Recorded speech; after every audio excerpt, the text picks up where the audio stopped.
Hello everyone, welcome to my new video. তোমাদের সকলকে নবান্নের অনেক অনেক শুভেচ্ছা।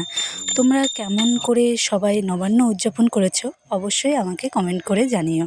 সকালে ঘুম থেকে উঠেই বাইরে তাকিয়ে দেখি বাইরে খুব কুয়াশা পড়েছে, কিন্তু তাও বাড়িতে পুজো, তাই সকাল সকাল স্নান করে রেডি হয়ে গেছি পুজোর আয়োজনে। ঠাকুরদাদু এসে প্রথমে নবান্নের পুজো সম্পন্ন করলেন, তারপর আমাদের বাড়িতে একটি পিতনী লক্ষ্মী ঠাকুর আমরা প্রতিষ্ঠা করে নিয়েছিলাম, যেটি আমি আমার বিয়েতে উপহার হিসেবে পেয়েছিলাম। তারপরে আমাদের শুরু হলো নবান্নের খাওয়া দাওয়া। নবান্নের খাওয়া শুরু হয় গোলা প্রসাদ দিয়ে। এই গোলা প্রসাদ এই বছরের নতুন ধানের যে চালের আটা হয় সেটা থেকেই তৈরি হয়। তারপরে একে একে চিড়া, দই, মুড়কি ওটা দিয়ে খাওয়া শেষ করে তারপরে মুড়ি, ছোলা, তেল, লবণ, লঙ্কা এগুলো দিয়ে খেয়ে তারপরে আমাদের নবান্নের খাওয়া শেষ হলো। এটা হলো আমাদের সকালের খাবার। এই দিন কিন্তু গোটা দিন আমরা অন্ন গ্রহণ করি না, একবারে রাত্রেবেলা সবাই মিলে খেতে বসি। সেখানে 9 ধরনের পদ থাকে।